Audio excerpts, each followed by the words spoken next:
La naturaleza de los manipuladores es utilizar los datos, la información de sus víctimas en su contra cuando llegue el momento. Y del mismo modo que los mentirosos narcisistas manipuladores se apoyan en personas para manipular todo lo que hay a su alrededor, Tether ha estado moviéndose en el mundo del tráfico de influencias para pillar por los huevos a los reguladores que se lo quieren cargar o se lo querrían cargar si no estuviera tan bien protegido. ¿Vale? En las dos primeras partes de esta serie hemos visto que algunas de estas mentiras y manipulaciones incluyen, básicamente prometer que cada USDT está respaldado por $1, pero ¿cuál es la realidad?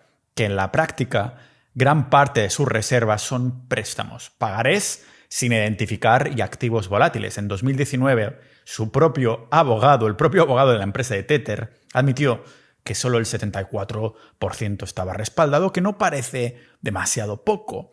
Pero años después, esa cifra cayó por debajo del 4% cuando se le hizo revelar realmente un USDT. ¿A cuántos dólares equivale? Pues a $1. En teoría, muy bien, enséñame las reservas.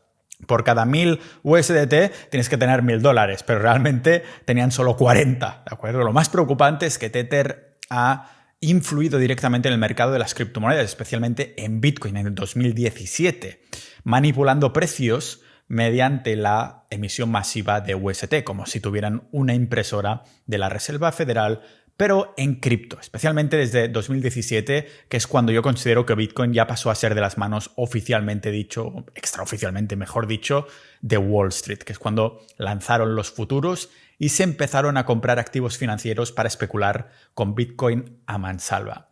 Es en este momento cuando entra Tether a hinchar el precio y a manipularlo con Bitfinex, el exchange, y van mano a mano. Ya no solo se les acusa aquí de manipulación, sino también de fraude bancario, lavado de dinero, evasión de sanciones y algo que parece que les encanta, el chantaje indirecto. Tether ahora tiene más bonos del Tesoro de Estados Unidos que países como Alemania o Australia. Es decir, el gobierno estadounidense depende parcialmente de ellos, de Tether, lo que les da a la empresa poder y a la vez impunidad, ¿no? En vez de estar al margen del sistema, ahora forman parte del corazón financiero global. Pero esta no es la única estrategia que ha tomado la empresa para seguir campando a sus anchas. Hoy veremos más motivos de por qué USDT no es una moneda estable, es una bomba de relojería y cuando explote nos puede arrastrar a todos. Lo vemos aquí en este podcast multipotencial de Pau Ninja.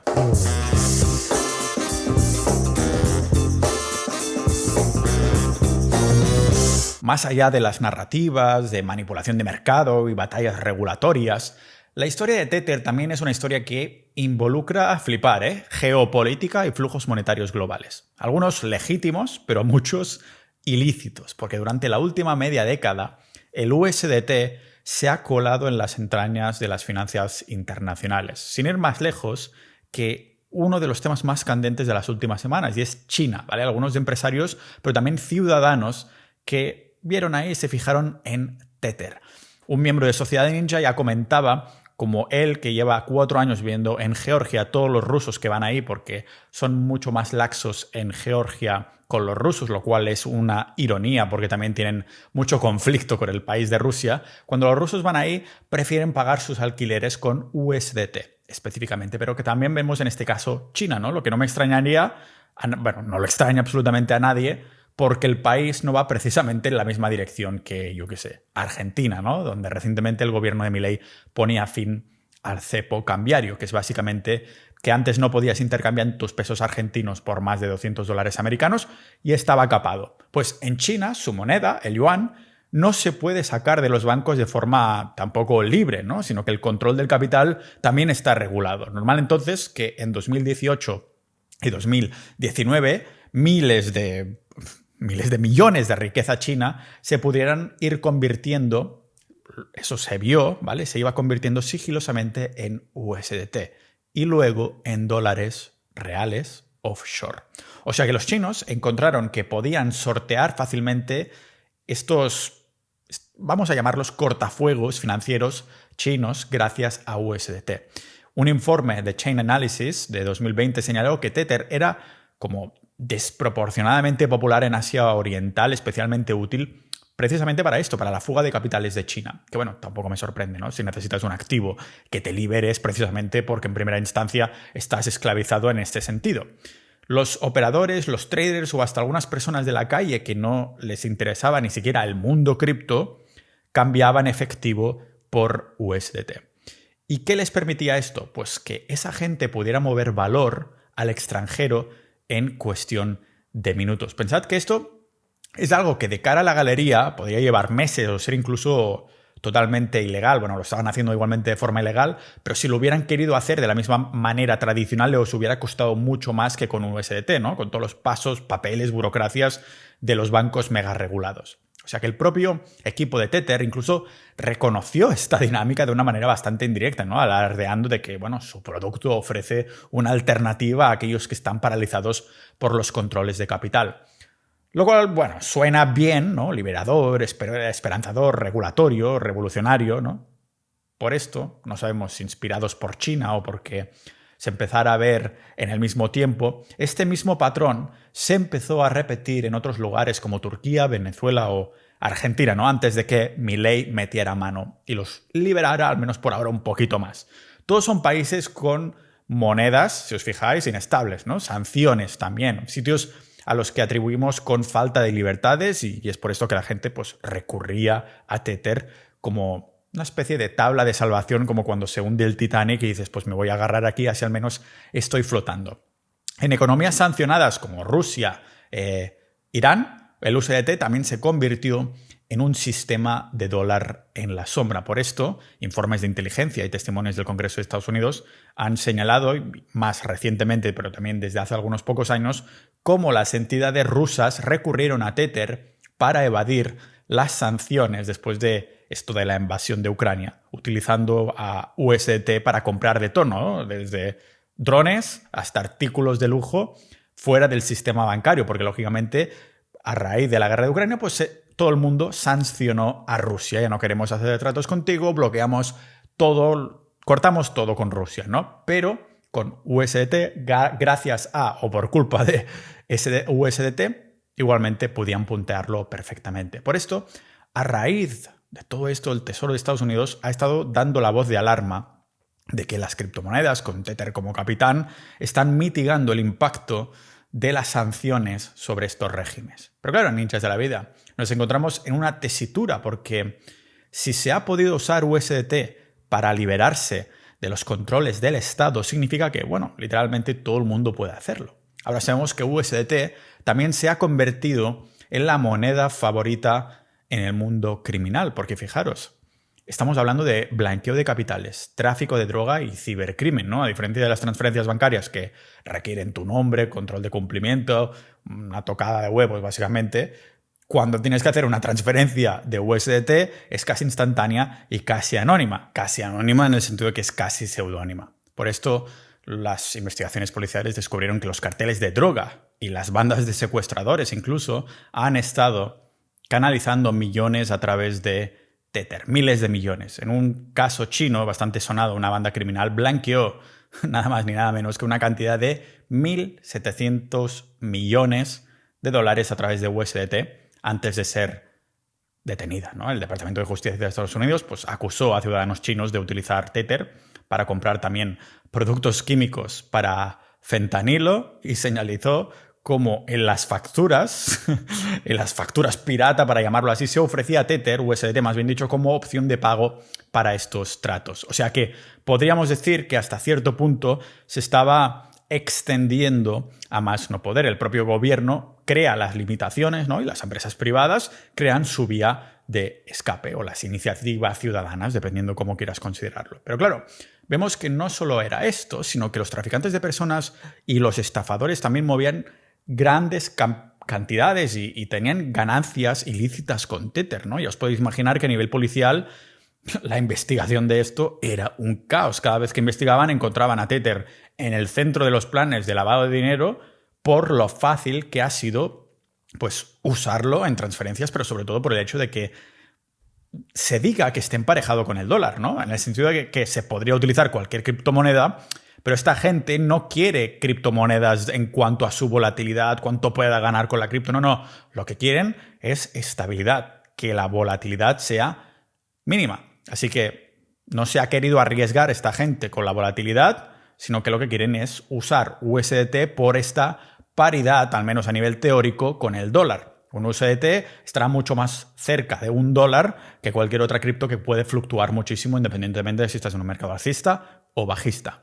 Y como ya vimos en la parte 1 de esta serie, el hecho de que Tether dijera que un USDT era igual a $1, pues no lo convierte en verdad a esta afirmación, y menos cuando después de pasar algunas auditorías ya se vio que tenían menos de un 4% en efectivo real para respaldarlo, ¿no? Pero supongo que el mercado mismo se creyó lo que el mercado mismo quiso creer en primera instancia.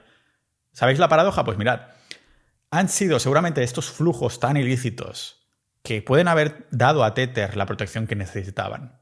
Porque resulta que para rastrear y atrapar a estos delincuentes, los investigadores se han apoyado en el propio Tether, porque a pesar de su reputación de maleante, la empresa Tether cooperaba con las autoridades cuando se les pidió, ¿no? O sea, en varias redadas de alto perfil, además, Tether congeló cientos de millones en USDT vinculados a agrupaciones delincuentes después de hablar con el Departamento de Justicia. Cada vez que Tether hace esto, está enviando un mensaje. Somos útiles para ti, somos los buenos, ¿no? O sea que hacen lo que les da la gana, pero la empresa se posiciona como socio de las fuerzas del orden.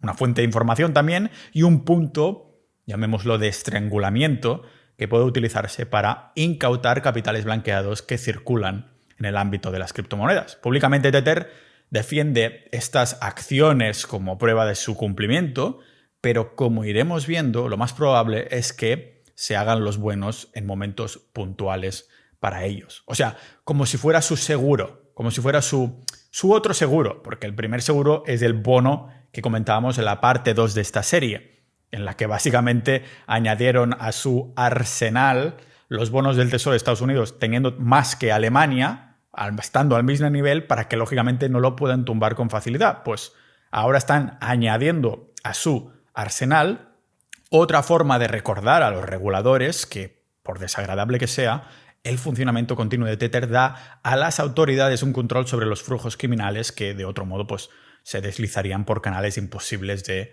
rastrear gracias a las criptomonedas. Pero la integración de Tether en la red bancaria en la sombra va aún más allá.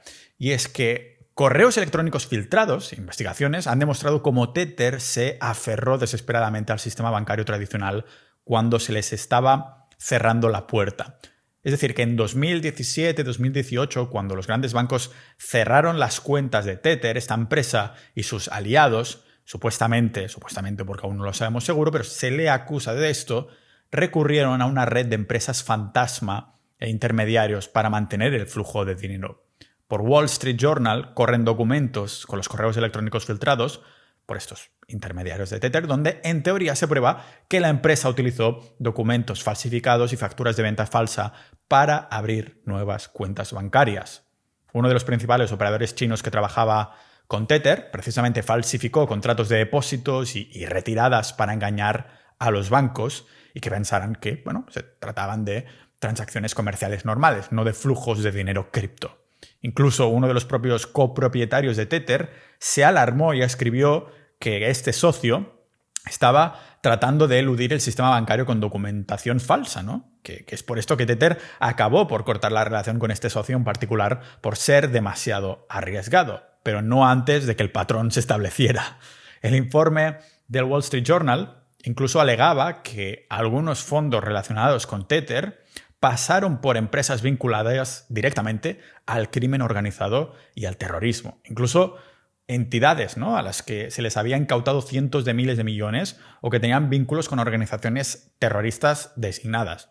¿Y qué creéis que hizo Tether? Ahora que ya llevamos 3 episodios de esta serie. Pues venga, ninjas de la vida, que estamos ya al final. Nos queda este y un más. Pues exactamente, lo negó todo. Tether desestimó el informe como acusaciones obsoletas. O sea, no, es falso, no. Esto es obsoleto, ya ha pasado.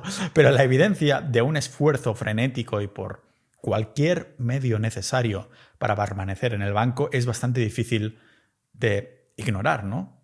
Todo esto pinta una especie de cuadro de Tether en el centro de una red oscura, a la vez que también enorme, súper vasta, facilitando la fuga de capitales para los ricos delincuentes, permitiendo transacciones para aquellos que se podrían considerar o etiquetar como de excluidos de las finanzas tradicionales, y sí, básicamente criminales, pero también ayudando a atraparlos. Es un doble sentido, ¿no? Se extiende a ambos lados de una zona gris entre los mundos reguladores y no regulados. Y en esa zona gris ha acumulado, lógicamente, aliados que son muy convenientes para Tether, desde multimillonarios offshore hasta agentes de ciberdelincuencia. Estamos hablando de personas de alto perfil que supuestamente pueden estar un poco atrapadas por los huevos también para tener el máximo interés a que Tether no le suceda nada. No es una conspiración intencionada que proteja a Tether por amor, sino un conjunto de circunstancias y partes interesadas que teóricamente lo protegen por necesidad. Y si algo nos ha demostrado la historia es que este tipo de entramados siempre terminan enredándose alrededor del cuello de la propia araña que lo tejió para su beneficio propio. Pero esto lo acabamos de ver en la cuarta y última parte de esta serie sobre Tether en el podcast Multipotencial de Pau Ninja.